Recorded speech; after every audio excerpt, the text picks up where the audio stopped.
นทั้งหลายได้ร่วมบุญบรรพชาอุปสมบทราษฎรบนพื้นที่สูงประจำปีพุทธศักราช 2569 ปีที่ 61 ในโครงการพระธรรมจาริกได้บรรพชาอุปสมบทจำนวน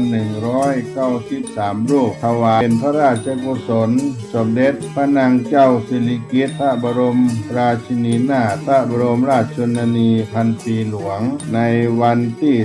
12 กรกฎาคม พุทธศักราช 2569 ณ พระอุโบสถวัดเบญจมบพิตรดุสิตวนารามกรุงเทพมหานครและวันที่ 13 กรกฎาคม พุทธศักราช 2569 ณ พระอุโบสถวัดสลีโสดาพระอารามหลวงจังหวัดใหม่เชิญท่านผู้ใจบุญทั้งหลายร่วมเป็นเจ้าภาพรูปละ 2,500 บาทหรือตามกำลังเจตนาศรัทธาที่จะได้ร่วมบุญกันณโอกาสนี้ก็ขอประชาสัมพันธ์บอกบุญกับทุกท่านขออนุโมทนาล่วงหน้าของทุกท่านได้ประสบความสุขความเจริญได้ร่วมเป็นเจ้าภาพบวชเณรบวชพระในปีพุทธศักราช 2569 กับวัดสลีโสดาพระอารามหลวงโครงการพระธรรมจาริกในปีนี้ทุกท่านทุกคน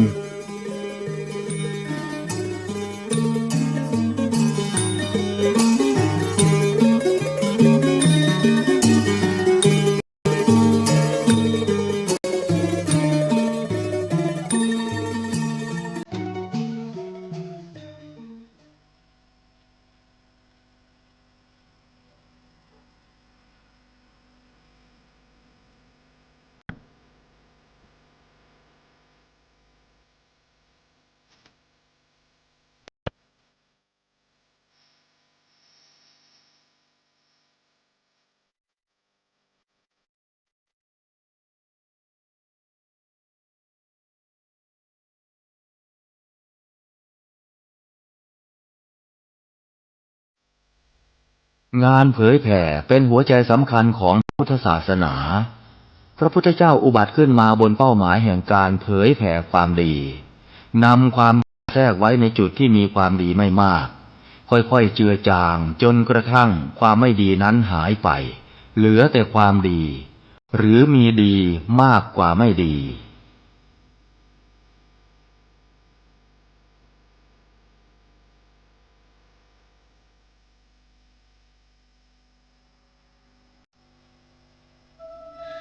หยาดน้ำตา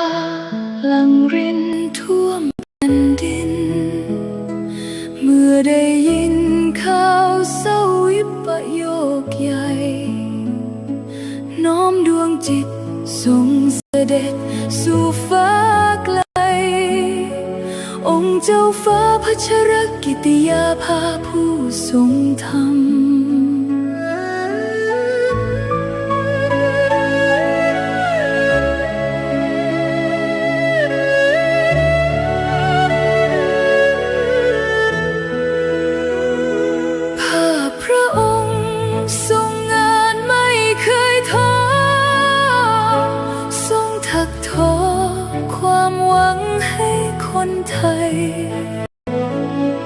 โครงการกำลังใจพระตราตรำชุบชีวิตผู้พลังทำให้ฟื้นคืนทรงเมตตาผู้ต้องขังหลังกำแพงจุดใต้แสงแห่งโอกาสส่องสดชื่นพระหัตถ์ยืนโอบอุ้มผู้คมคืนทรงหยัดยืนเพื่อสตรีและเด็กไทยนักกฎหมายผู้ยึดมั่นความยุติธรรมทรงน้อมนำพระปรีชาอันยิ่งใหญ่เพื่อปวงชนพ้นทุกสุขเกรียงไกรจารึกไว้ในแผ่นดินไม่เลือนลางพระคุณงามความดีที่ทรง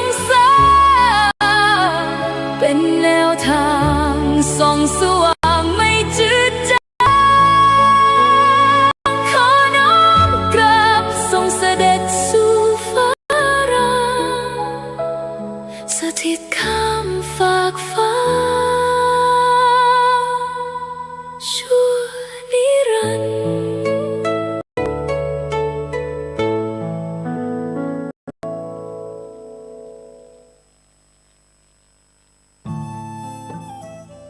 ท่านกำลังติดตามรับฟังสถานีวิทยุกระจายเสียงพระพุทธศาสนาแห่งชาติและสังคม คลื่นเพื่อการศึกษาพระพุทธศาสนาวัฒนธรรม ระบบ FM 104.5 เมกะเฮิรตซ์รายการต่อไปเป็นรายการคดีโลก คดีธรรม ขอกราบถวายความนอบน้อมแด่พระรัตนตรัยถวายความเคารพพระมหาเถระพระเถรานุเถระทุกท่าน ขอเจริญสุขญาติโยมสาธุชนที่กำลังติดตามรับฟังรายการจากสถานีวิทยุแห่งนี้ทุกท่าน ขอนำท่านผู้ฟังเข้าสู่รายการคดีโลก คดีธรรม พบกันในวันนี้วันแรม4 ค่ำเดือน 8วันนี้ตรงกับวันศุกร์ที่3 กรกฎาคมพระพุทธศักราช2569รายการคดีโลกคดีธรรมมาพบกับสาธุชนเป็นประจำทุกวันทางสถานีวิทยุแห่งนี้ท่านสามารถติดตามรับฟังรายการนี้ได้6เวลาต่อ1วันโดยสลับรับฟังทางสถานีวิทยุพระพุทธศาสนาแห่งชาติคลื่นต่างๆที่นำรายการนี้ออกอากาศต่างเวลากันถ้าหากท่านใดต้องการติดตามรับฟังในช่วง 9 นาฬิกาช่วงเช้าสามารถติดตามรับฟังได้ทางสถานีวิทยุพระพุทธศาสนาจังหวัดเชียงใหม่วัดหนองกายตำบลสันป่ายางอำเภอแม่แตงจังหวัดเชียงใหม่คลื่น FM 89.25 เมกะเฮิรตซ์และวัดอารามมงคลอำเภอยางตลาดจังหวัดกาฬสินธุ์ FM 89.0 เมกะเฮิรตซ์ถ้าหากท่านใดรับฟังในช่วง 9 นาฬิกาไม่ทันสามารถติดตามรับฟังในช่วง 10 นาฬิกาได้อีกครั้งหนึ่งทางสถานีวิทยุพระพุทธศาสนาแห่งชาติประจำจังหวัดเลยวัดป่าจริยธรรมตำบลนาดอกคำอำเภอนาด้วงจังหวัดเลยคลื่น FM 96.50 เมกะเฮิรตซ์และสถานีวิทยุวัดศรีอุดมวงศ์ตำบลศรีสงครามอำเภอวังสะพุงจังหวัดเลย FM 101.75 เมกะเฮิรตซ์และสถานีวิทยุวัดสามชุกตำบลสามชุกอำเภอสามชุกจังหวัดสุพรรณบุรีคลื่น FM 100.25 เมกะเฮิรตซ์ถ้าหากทั้งสองเวลาท่านฟังไม่ได้มีกิจธุระอื่นและมาฟังในช่วงเวลาต่อไปก็สามารถเปิดรับฟังได้ในเวลา 11 นาฬิกาหรือเวลาเพลสถานีวิทยุ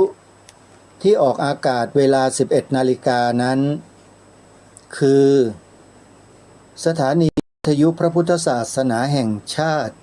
ประจำจังหวัดเชียงใหม่ วัดฝายหินตำบลสุเทพอำเภอเมืองจังหวัดเชียงใหม่คลื่น FM 104.50 เมกะเฮิรตซ์และถ้าหากว่าในเวลาช่วงเช้าทั้งหมดทั้ง3เวลาดังกล่าวท่านไม่สามารถรับฟังได้ยังสามารถเปิดรับฟังในตอนบ่ายช่วงบ่ายๆได้อีกครั้งหนึ่งในเวลา15 ขออภัยในเวลา13 นาฬิกาบ่ายโมงตรงทางสถานีวิทยุพระพุทธศาสนาจังหวัด101วัดบ้านปลาคูนตำบลท่าหาดยาวอำเภอโพนทรายจังหวัด101คลื่น FM 104.50 เมกะเฮิรตซ์ถ้าหากเช้าแล้วบ่ายแล้วยังฟังไม่ได้ทีนี้ก็ไปฟังในช่วงเย็นเวลา17 นาฬิกา5 โมงเย็นทางสถานีวิทยุพระพุทธศาสนาแห่งชาติประจำจังหวัดเชียงใหม่วัดฝายหินตำบลสุเทพอำเภอเมืองจังหวัดเชียงใหม่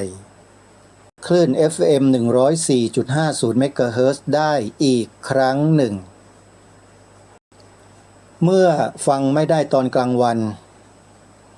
ช่วงคืนก็ยังมีให้ท่านผู้ฟังรับฟังได้อีกครั้งหนึ่งในเวลาตีหนึ่งหรือเที่ยงคืนทางสถานีวิทยุเดียวกันวัดฝายหิน FM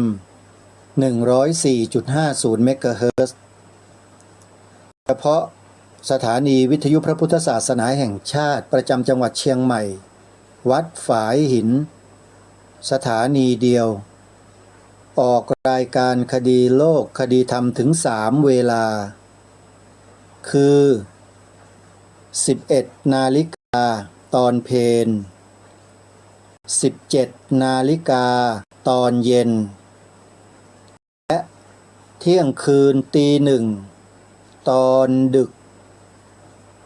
ฟังได้3เวลาเพราะฉะนั้นสถานีวิทยุทั้งหมด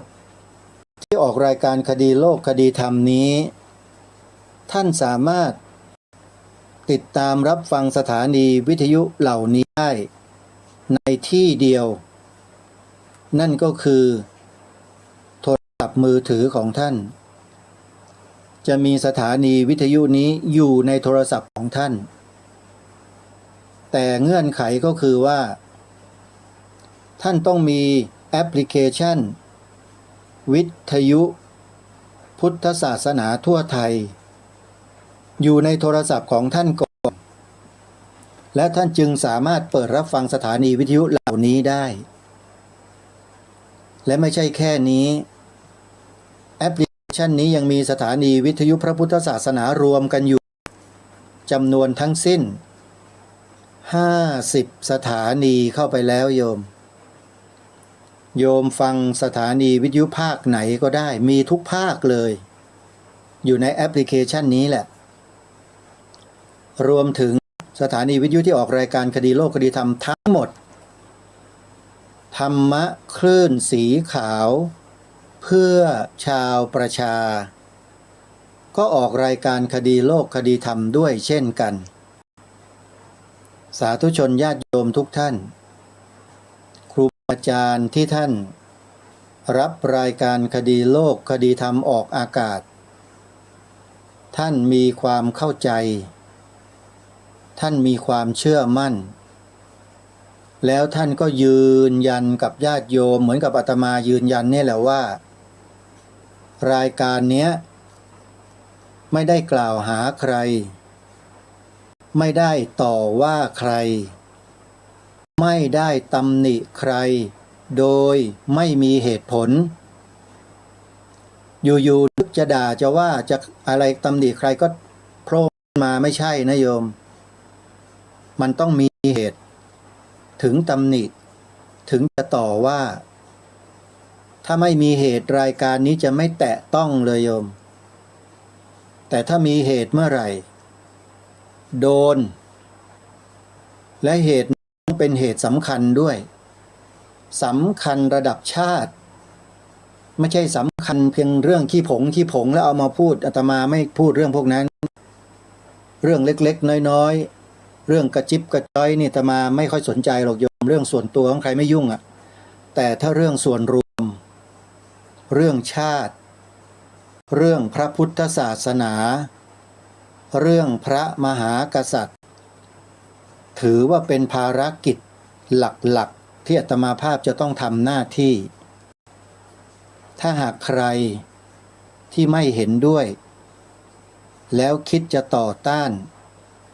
คิดจะทำอะไรต่อมีอะไรเพื่อเป็นการสกัดกั้นแล้วก็ไปคิดใหม่แล้วทำใหม่ได้เลยสกัดไม่ได้สิ่งที่ทางรายการอัญเชิญมาคนในประเทศนี้ใครก็สกัดไม่ได้ถ้าสกัดเมื่อไหร่เป็นเรื่องเลยทีนี้เมื่อสกัดไม่ได้ ขออภัยเมื่อสกัดไม่ได้แล้วแถมยังไปทำลายสิ่งที่ทางรายการได้ปรารภและบอกเล่ากับสาธุชนผู้ฟังไปแล้วว่าเขาต้องการจะบ่อนเบียนบิดเบือนทำลายสถาบันสูงสุดของชาติของเราเนี่ยท่านผู้ฟังก็ลองพิจารณากันดูแล้วกันนะว่าพวกเราเนี่ยเป็นลูกหลานคนไทยกันจริงหรือเปล่าเมื่อได้ยินข้อมูลเช่นนี้แล้วหลักฐานทนโทษขนาดนี้แล้วเนี่ยยังทนนิ่งเฉยกันอยู่ได้เนี่ยเก่งนะอุเบกขากันจริงๆเลยแต่เป็นอุเบกขาแบบไหนไม่ทราบแต่ไม่ใช่อุเบกขาที่ประกอบด้วยปัญญาแน่นอนแต่จะเป็นอะไรนั้นเชื่อว่าท่านทั้งหลายก็คงจะทราบกันดีนะอุเบกขาแบบนั้นน่ะอาตมาภาพไม่อยากจะพูดอะไรตรงๆโยมเดี๋ยวรับกันไม่ได้เพราะมีอยู่ในคัมภีร์ทางพระพุทธศาสนาครูบาอาจารย์ท่านก็เทศท่านก็สอนเราอยู่เรื่องอุเบกขาสองอย่างอ่ะอุเบกขาแบบประกอบด้วยปัญญากับไม่ประกอบด้วยปัญญานี่พูดแบบเพราะๆไพเราะแล้วนะโยมถ้าจะพูดแบบภาษาคดีโลกคดีธรรมเนี่ยอาตมาคงจะยังไม่พูดตอนนี้หรอกเนาะเกรงใจโยมเอาเป็นว่าวางไม่ได้อุเบกขาเนี่ยถ้าเรื่องเหล่านี้นะวางไม่ได้คนไทยวางไม่ได้อย่างน้อยๆเนี่ยอย่างน้อยๆที่สุดนะรับฟังกันไว้หน่อยแล้วก็เก็บไว้เป็นข้อคิดสะกิดใจไปเรื่อยๆอย่าทิ้งประเด็นที่นำมาเสนออะไรเกิดขึ้นที่ไหนอย่างไรมีหลักฐานคืออะไรปรากฏอยู่ตรงไหนหาดูหาฟังได้ไหมทางรายการบอกไปหมดแล้วทุกท่านก็ทราบกันดีแล้วท่านก็ไปดูไปเปิดไปศึกษากันเพราะหลักฐานอยู่ในนั้นทั้งหมดกระผมและอาตมาภาพทำคลิปแล้วก็นำเอาหลักฐานของจริงเนี่ยอินเสิร์ตใส่ไปในคลิปนั้นด้วยท่านไปเปิดดูเถอะเดี๋ยวก็เจอคลิปนั้นมีชื่อว่า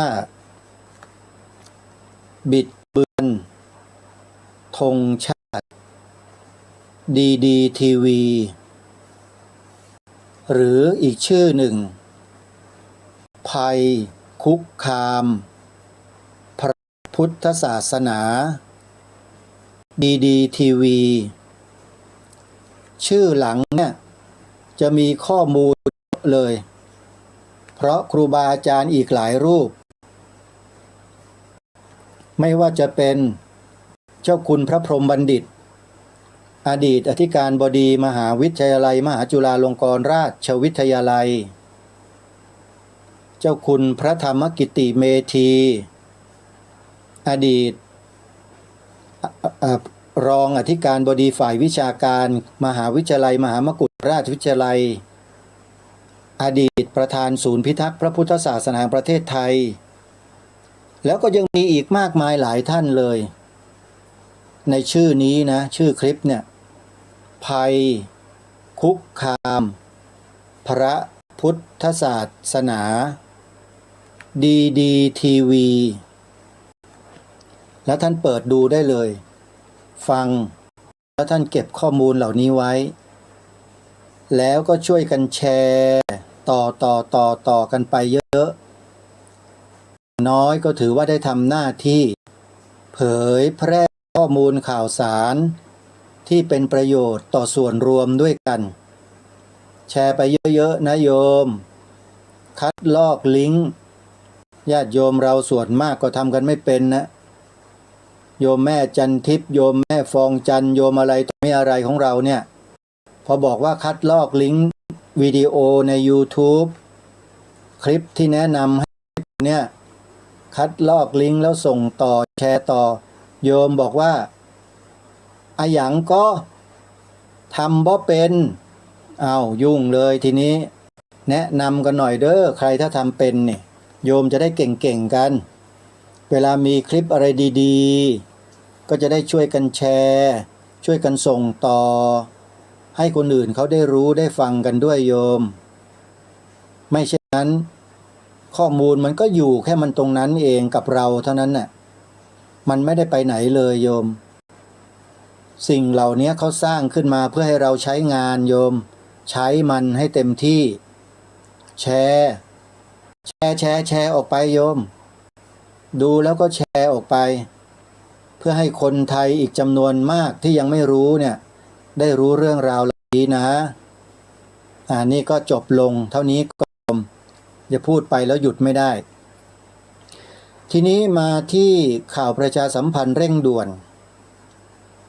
ในวันนี้มีกำหนดการออกมาที่เกี่ยวกับการมรณภาพของพระเถระรูปหนึ่งซึ่งถือว่าเป็นรูปที่มีความสำคัญพอสมควรถึงแม้ว่าจะไม่ได้สำคัญระดับชาติแต่สำคัญในระดับของคณะสงฆ์เพราะว่าท่านเจ้าคุณรูปนี้เนี่ยท่านเป็นนักสวดมนต์บทต่างๆได้ดีและมีคุณภาพระดับแนวหน้าท่านเป็นผู้ช่วยเจ้าอาวาสวัดมหาธาตุยุวราชรังสฤษฎ์เป็นเจ้าคณะหมายเลข12เป็นอดีตเจ้าอาวาสวัดชัยพฤกษ์มาลาตลิ่งชันโยมแล้วท่านก็ลาออกจากเจ้าอาวาสที่นั่นมาดำรงตำแหน่งเป็นผู้ช่วยเจ้าอาวาสวัดมหาธาตุยุวราชรังสฤษฎ์แล้วก็ได้รับพระราชทานตั้งสมณศักดิ์มาโดยลำดับจนกระทั่งถึงสมณศักดิ์สุดท้ายของท่านก่อนจะมรณภาพก็คือท่านเจ้าคุณพระราชสุรวาทีนรงค์ประภัสรวังโสนามสกุลเดิมประภัยพงศ์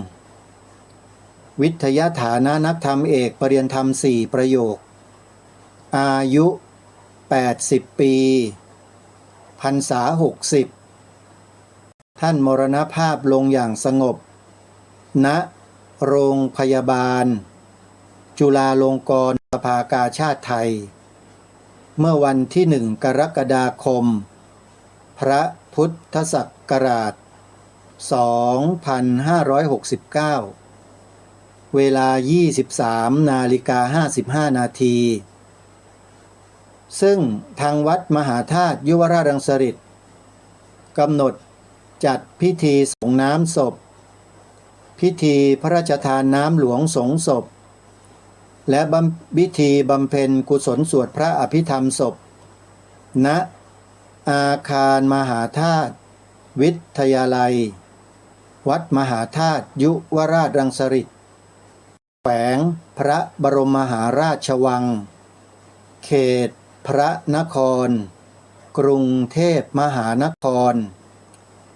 โดยจะเริ่มงานตั้งแต่วันศุกร์ที่ 3 กรกฎาคม ก็คือวันนี้เป็นวันแรก โดยมีกำหนดการดังนี้ ในวันที่ 3 กรกฎาคมวันนี้ เวลา 13 ถึง 16 นาฬิกา เป็นพิธีสงน้ำศพทั่วไป จากนั้นเวลา 17 นาฬิกา เป็นพิธีพระราชทานน้ำหลวงสงศพ จากนั้น 18:30 นาที ทุกวันตั้งแต่วันนี้ไปนะครับ 18:30 นาทีของทุกวัน มีพิธีบำเพ็ญกุศลสวดพระอภิธรรม ส่วนพิธีพระราชทานเพลิงศพ จะแจ้งวันและเวลาให้ทราบในภายหลัง จึงกราบเรียนพระเถรานุเถระ เจริญพรมายังญาติโยมสาธุชน ที่รู้จักมักคุ้นเคารพศรัทธา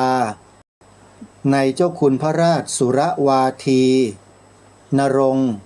ประภัสสรวังโส นามสกุลประภัยพงศ์มาร่วมงานดังกล่าว วัดมหาธาตุยุวราชรังสฤษฎ์เขตพระนครกรุงมหานคร โดยพร้อมเพรียงกัน ใครที่ฟังไม่ทัน แล้วต้องการจะโทรศัพท์สอบถามรายละเอียด ให้จดหมายเลขโทรศัพท์2 หมายเลข ติดต่อสอบถามเจ้าหน้าที่ของวัดได้เลย หมายเลขที่ 1 พระศรีวชิโรภาส ปรริยนธรรม 9 ประโยค ด็อกเตอร์ โทร 0 9 3 5 4 9 9 2 5 1 หมายเลขที่ 2 พระมหาชัชวาล อภิลาโภ ปรริยนธรรม 8 ประโยค โทร 0 9 3 8 6 9 4 0 8 4 นะก็จับมาสอบถามกันได้นะฮะ ศพตั้งบำเพ็ญกุศลอยู่ที่อาคารเรียน มหาธาตุวิทยาลัย ข่าวประชาสัมพันธ์ต่อไปก็คืองานปริวาสกรรม ปฏิบัติธรรมบวชเนกขัมมะ ระหว่างวันที่ 15 ถึง 24 กรกฎาคม พระพุทธศักราช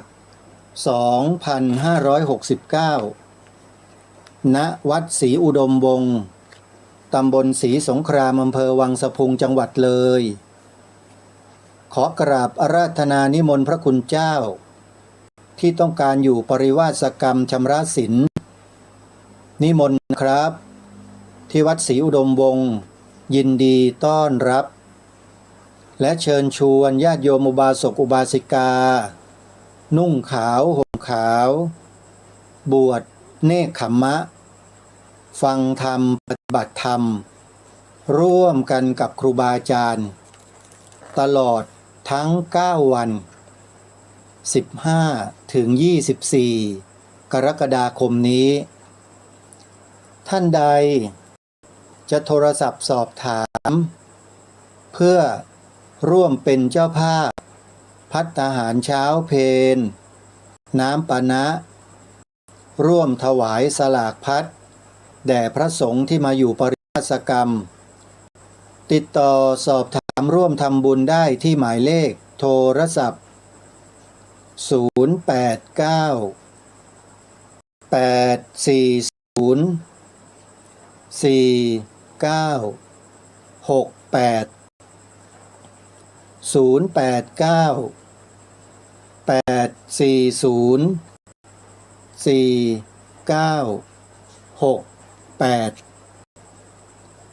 หลังจากงานปริวาสกรรมที่วัดศรีอุดมวงศ์เสร็จสิ้น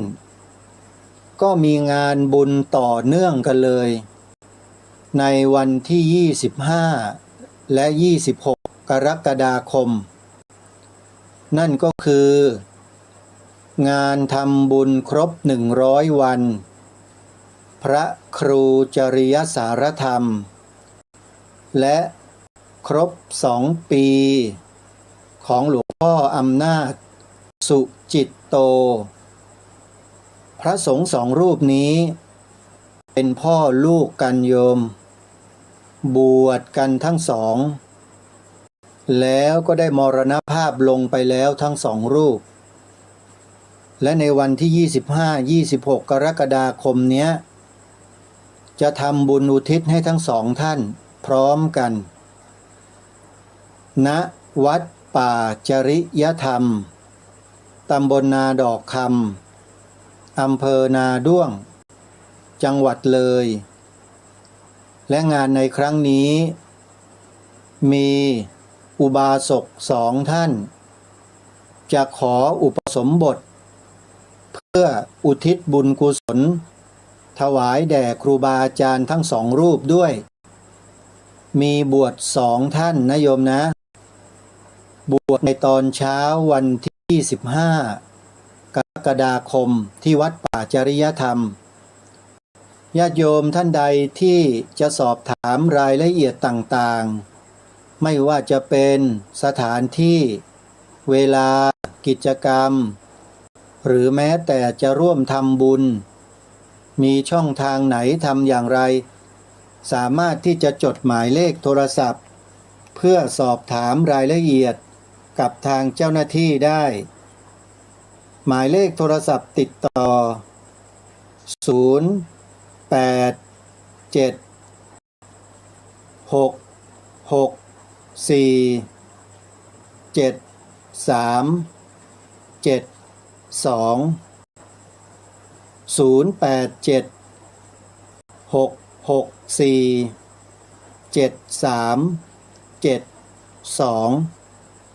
ก็สามารถโทรศัพท์เข้าไปสอบถามรายละเอียดเพิ่มเติมหรือจะร่วมเป็นเจ้าภาพบำเพ็ญบุญครั้งนี้ร่วมกับคณะครูบาอาจารย์ญาติธรรมของเราที่วัดป่าจริยธรรมก็ได้นะโยมร่วมด้วยช่วยกันอาตมาว่างานเนี้ยญาติโยมควรจะร่วมด้วยช่วยกันอย่างน้อยก็เป็นการตอบแทนคุณครูบาอาจารย์ที่ท่านได้สร้างสรรค์สิ่งที่ดีที่สุดไว้ให้แก่พวกเราที่อยู่เบื้องหลังนั่นก็คือแอปพลิเคชันวิทยุพุทธศาสนาทั่วไทยสถานีวิทยุพระพุทธศาสนาแห่งชาติประจำจังหวัดเลยคลื่นวัดป่าจริยธรรม FM 96.50 เมกะเฮิรตซ์ญาติโยมนี่แหละคือสิ่งที่ท่านทำมาไว้แล้วพวกเราก็สามารถใช้ได้ตลอดไปตลอดชีวิตใช้ได้ทุกที่ทุกหนทุกแห่งทั้งในประเทศทั้งต่างประเทศบนฟ้าใต้ดินใช้ได้หมดถ้ามีสัญญาณอินเทอร์เน็ตนี่คือสิ่งที่ท่านทำมาไว้ให้เราถึงโอกาสเราก็ตอบแทนคุณท่านด้วยการบำเพ็ญกองการกุศลอุทิศ บุญนะโยมทำบุญให้ท่านกัน25-26 กรกฎาคมนี้ที่วัดป่าจริยธรรมตำบลนาดอกคำอำเภอนาด้วงจังหวัดเลยอนุโมทนาบุญทุกท่านอนุโมทนากับญาติโยมสาธุชนที่ได้ร่วมบริจาคเป็นเจ้าภาพสร้างศาลาปฏิบัติธรรมเข้ามาจะเป็นโยมวรรณาเอี่ยมคล้ายอยู่ที่อำเภอศรีประจันจังหวัดสุพรรณบุรีคุณโยมแสงเดือนอุทธิยาทำในนามของพนักงานเจ้าหน้าที่ไทยรัฐยานยนต์อยู่อำเภอบางกรวยจังหวัดนนทบุรีไทยรัฐยานยนต์เนี่ยเป็นร้านทำสีรถที่มีความเชี่ยวชาญชำนาญที่สุดแห่งหนึ่งของประเทศไทยญาติโยมอยู่บางกรวยนนทบุรีถ้าใครต้องการจะซ่อมแซมทำสีรถสวยๆมีคุณภาพไปที่ไทยรัฐยานยนต์ไทยก็คือไทยะที่เขียนเป็นประเทศไทยนี่แหละไทยรัฐตัวนี้คือรัตนะนะไม่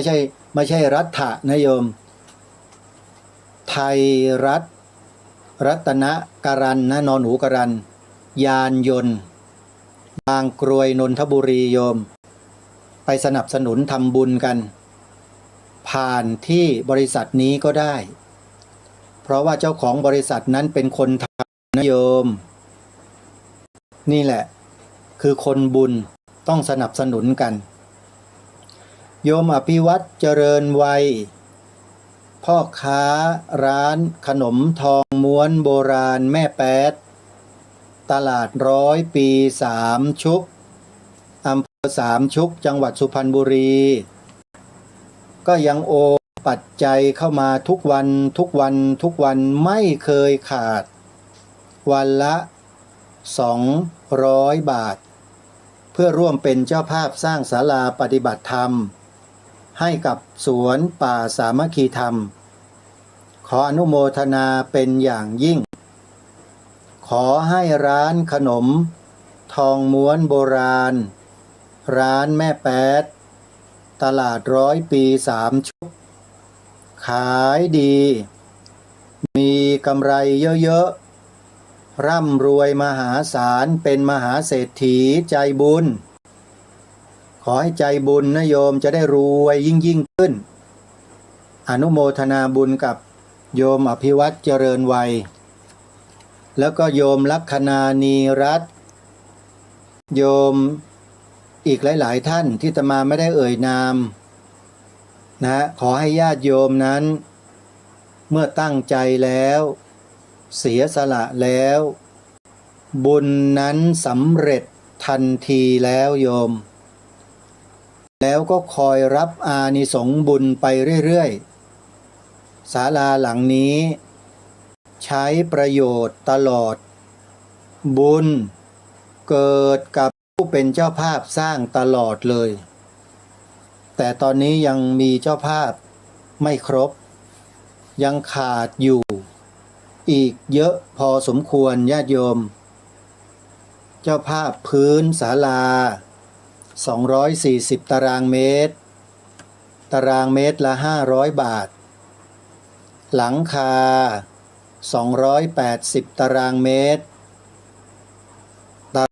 ละ500 บาทต้นเสาศาลาพร้อมด้วยรากฐาน1 ต้น 10,000 บาทมีแค่14 ต้นเท่านั้นเองโยมใครหนอจะร่วมรับเป็นเจ้าภาพต้นเสาศาลาได้นะโยมนะติดต่อมาที่อาตมาโดยตรงก็ได้หรือทุกท่านจะโอนปัจจัยเข้ามาทำบุญด้วยตัวของท่านเองแล้วแจ้งให้อาตมาทราบในช่องทางต่างๆก็ได้ Facebook Messenger ทาง LINE ทางโทรศัพท์ทาง SMS ทางTikTok ได้หมดโยม แจ้งมาได้เลยนะ โอนปัจจัยทำบุญทางบัญชีธนาคารดังนี้ ธนาคารไทยพาณิชย์หมายเลขบัญชี11421949897ธนาคารไทยพาณิชย์เลขบัญชี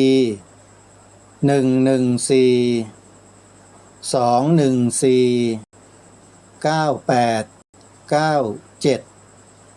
ชื่อบัญชีพระปลัดนรงค์ฤทธิ์อาตมาเป็นผู้รับผิดชอบศาลาหลังนี้และสวนป่าสามัคคีธรรมทั้งหมดโยมสามารถทำบุญกับอาตมาได้เลยโยมทำที่อื่นไม่ได้เพราะว่าจะมาไม่ถึงนะโยมนะเว้นแต่โยมฝากครูบาอาจารย์ที่คุ้นเคยที่รู้จักเนี่ยอย่างสถานีวิทยุต่างๆเนี่ยโยมลองสอบถามครูบาอาจารย์ดูก็ได้ว่าฝากปัจจัยทำบุญกับรายการคดีโลกคดีธรรมได้บ่ถ้าครูบาอาจารย์ท่านเมตตาท่านก็จะรับไว้แต่ถ้าท่านไม่สะดวกโยมก็อย่าไปเซ้าซีท่านเด้อโยมเด้อเดี๋ยวท่านจะรำคาญแล้วก็จะไม่สบายใจกันอาตมาก็ไม่ได้ขอความเมตตาท่านแต่ก็พูดเผื่อไว้เผื่อว่าญาติโยมจะมีความคิดจะฝากบุญฝากอะไรต่างๆให้กับครูบาอาจารย์ที่เป็นผู้อำนวยการสถานีวิทยุต่างๆโยมก็ลองสอบถามดูก่อนเด้อโยมเด้อถ้าโอนไม่ได้ก็ฝากให้ลูกให้หลานช่วยกันโอนปัจจัยมาทำบุญกันอันนี้เป็นเบอร์บัญชีธนาคารนะแต่ถ้าใครโอนทางพร้อมเพย์ได้โยมก็สามารถโอนเข้ามาได้ที่หมายเลข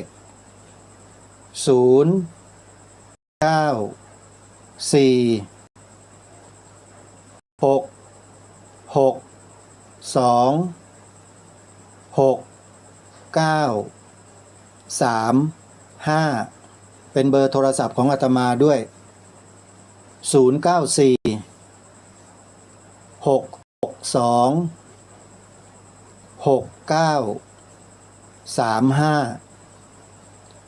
ขอกราบขอบพระคุณครูบาอาจารย์ผู้อำนวยการสถานีวิทยุพระพุทธศาสนาทุกสถานีทุกคลื่นนะครับที่เมตตาอนุญาตให้ผมบอกบุญในช่วงนี้ครับและโยมอย่าลืมทำบุญสถานีวิทยุให้ครูบาอาจารย์ของเราด้วยมาไม่ขอมากขอให้โยมทำทุกเดือนจำนวนปัจจัยเท่าไหร่นั้นแล้วแต่โยมเลยถ้าโยมเห็นคุณค่าเห็นประโยชน์อันสูงสุดที่พระพุทธเจ้าตรัสเอาไว้โยมก็ทำบุญเลยโยมแต่ถ้าโยมมองไม่เห็นคุณค่าอันสูงสุดไม่เข้าใจในสิ่งที่พระพุทธเจ้าตรัสสอนไว้โยมก็ไม่ต้องทำพระพุทธเจ้าตรัสสอนเราไว้ว่ายังไงตรัสว่าสัพพะทานังธรรมทานังชินาติแปลว่าการให้ธรรมะเป็นทานชนะการให้ทั้งปวง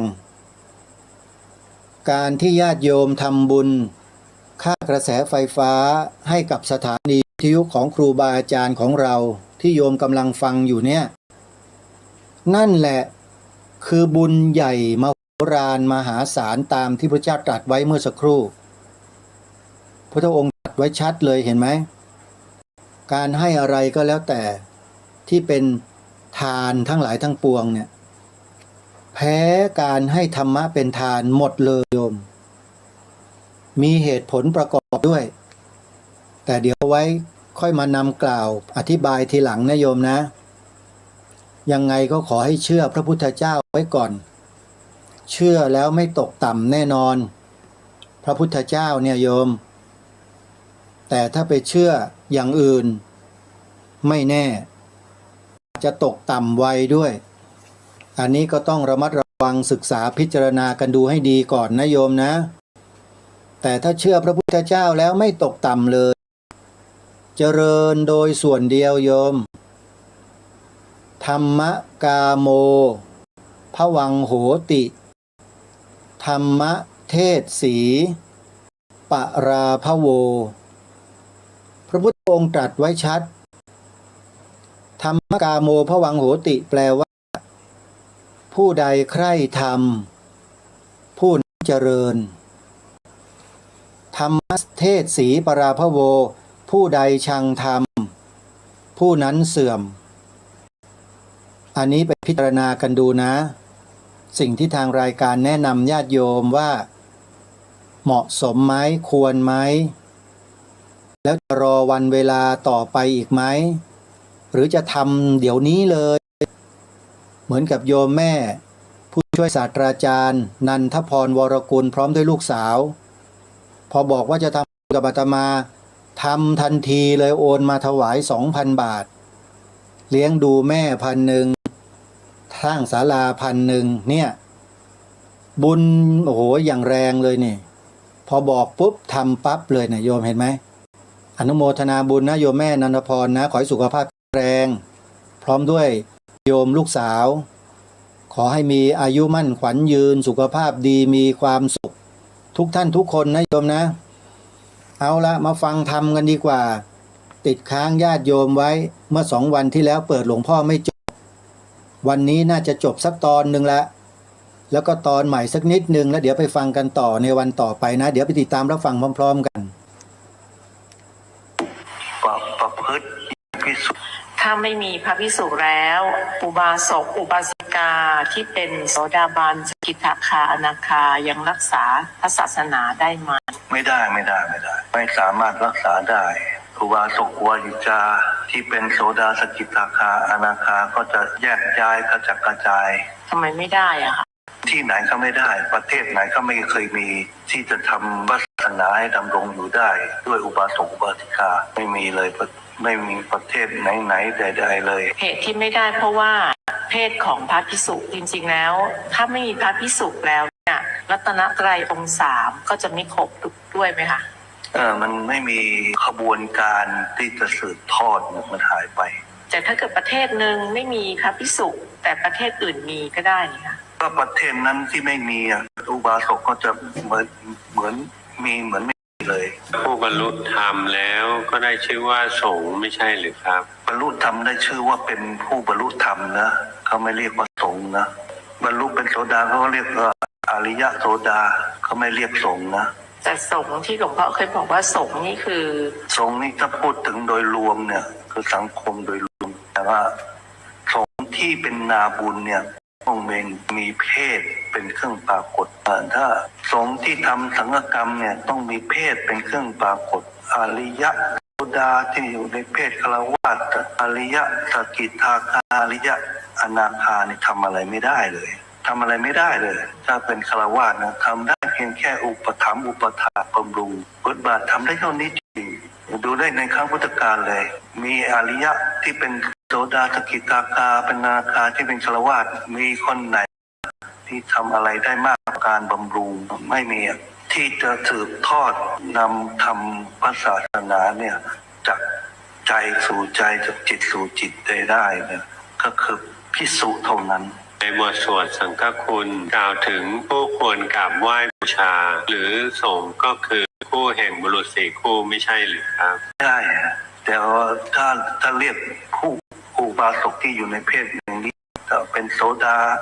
เขาก็จะเรียกโสดาก็ไม่เรียกเป็นสงฆ์แต่ก็จัดอยู่ในสงฆ์ไหมคะถ้าอุบาสกนั้นมาเข้าอยู่ในหมู่ประพฤติอย่างภิกษุเขาก็ถึงนับไปนี่เขาก็พยายามลดค่าด้อยค่าเพศของภิกษุลงไปเขาไม่รู้ ก็ไม่รู้จะเข้าใจยังไงเขาลืมไปว่าพระองค์ทรงเรียกเพศนี้ว่าอุดมเพศทรงเรียกเพศนี้อุดมเพศเรียกอุบาสกที่เป็นคฤหัสถ์เนี่ยต่อให้เป็นโสดาสกิทาคาอนาคานะก็ยังเรียกว่าขีณเพศอยู่นั่นแหละถ้าเป็นคฤหัสถ์นะแล้วจะเป็นอนาคาเป็นโสดาสกิทาคาคุณธรรมสูงแต่ว่าเจอเพศอุดมเพศเนี่ยก็กราบอุดมเพศนะแต่ถ้าอุดมเพศกราบพวกโสดาสกิทาคาอนาคาที่เป็นคฤหัสถ์นะเกิดปัญหาเลยเกิดความไม่เจริญในธรรมเลยแล้วถ้ากราบปุถุชนนะศีรษะแตกเป็นเสียงนะไปกราบเทวดานี่กระเด็นนะนอกจากพระที่ไม่มีคุณนะไปกราบคนทรงได้ไปกราบองค์ทรงเจ้าหนุ่มพวกพระที่มีความเป็นพระเท่าไหร่แต่พระธรรมดาเท่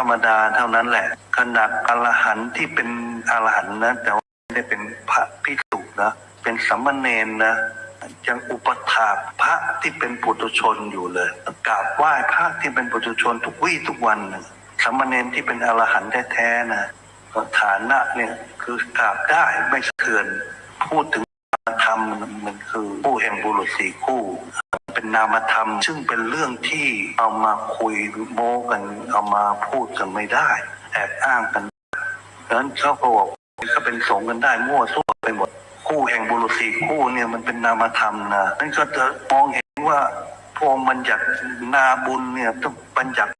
ธรรมนะบัญญัตินาบุญบัญญัติสงฆ์เนี่ยบัญญัติที่ลูกนั้นคนก็พูดถึงนามธรรมนี่มันมั่วกันได้นะไปตรวจสอบได้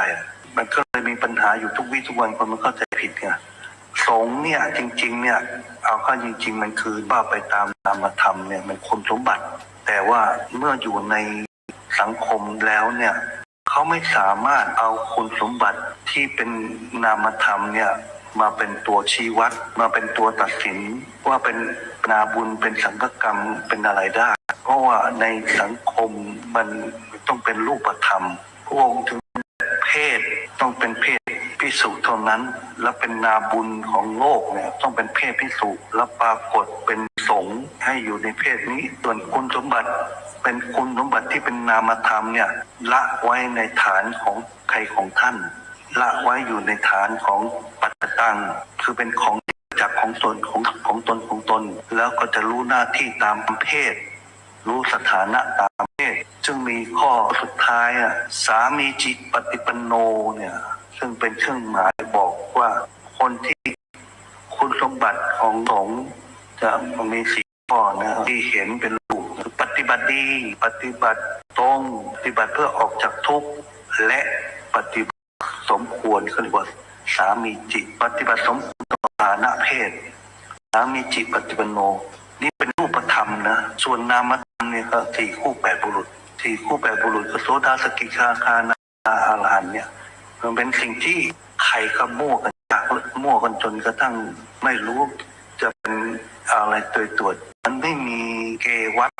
ไม่มีมิเตอร์ก็ไปตรวจจับว่าไม่มีโสดาสกิทาคาอนาคาอรหันต์ใครมาพูดแล้วโดนแหกตาหมดถ้าใครมาพูดว่าเป็นโสดาสกิทาคาอนาคาอรหันต์นั้นคนที่เป็นโสดาสกิทาคาเขาไม่มาพูดก็มันเป็นของที่ประจักษ์เฉพาะตนแล้วก็ไม่สามารถนำมาประกอบองค์ประกอบในรูปแบบอะไรมันเป็นคุณสมบัติเฉพาะตนแต่ว่าถ้าเป็นสงฆ์เนี่ยที่มันเป็นสิ่งที่ประกอบขับเคลื่อน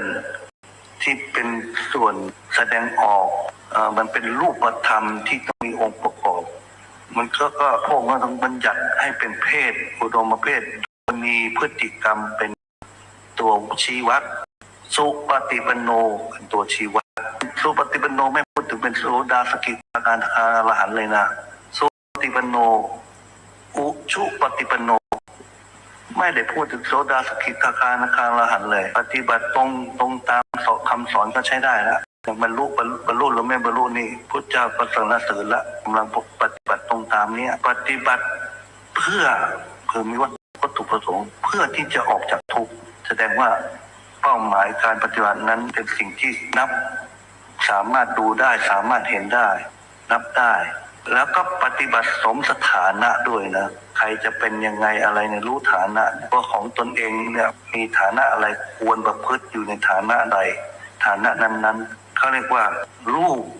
ของสงฆ์จึงปรากฏแต่โสดาสกิทาคานาคาอรหันต์มีทางปรากฏใครพูดแล้วรู้เลยบทโกหกทั้งนั้นฉะนั้นจึงไม่สามารถจัดได้เลยมีแต่เข้ามาจัดกันเองมาพูดกันเองนามธรรมนิยมจะเอาอะไรมาตรวจนามธรรมนี่เป็นเรื่องที่เป็นปัจจตังของใครของท่านนะถ้าไม่มีพระภิกษุแล้ว หมดเวลาพอดีท่านผู้ฟังจบ1 คลิปเดี๋ยววันพรุ่งนี้มีคลิปต่อเนื่องกันแล้วเดี๋ยวจะมาสรุปในวันพรุ่งนี้ให้พวกเราได้รับทราบรับฟังกันขอความสุขสวัสดีมีแต่ท่านผู้ฟังทุกท่านทุกคนเทินขอเจริญพรที่จบไปแล้วนั้นเป็นรายการคดีโลกคดีธรรมดำเนินรายการโดยพระครูปลัดณรงค์ฤทธิ์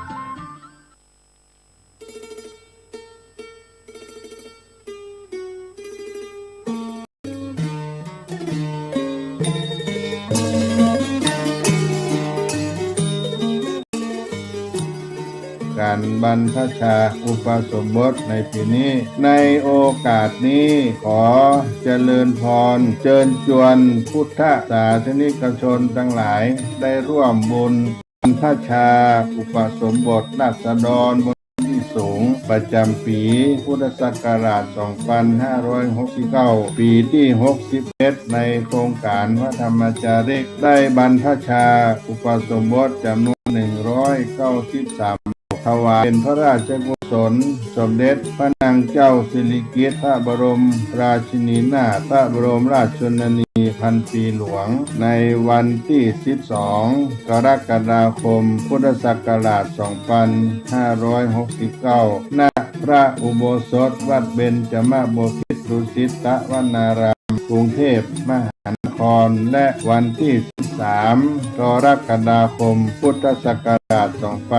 2569 ณ พระอุโบสถวัดสลีโสดา พระอารามหลวงจังหวัดเชียงใหม่เชิญท่านผู้ใจบุญทั้งหลายร่วมเป็นเจ้าภาพละ 2,500 บาทหรือตาม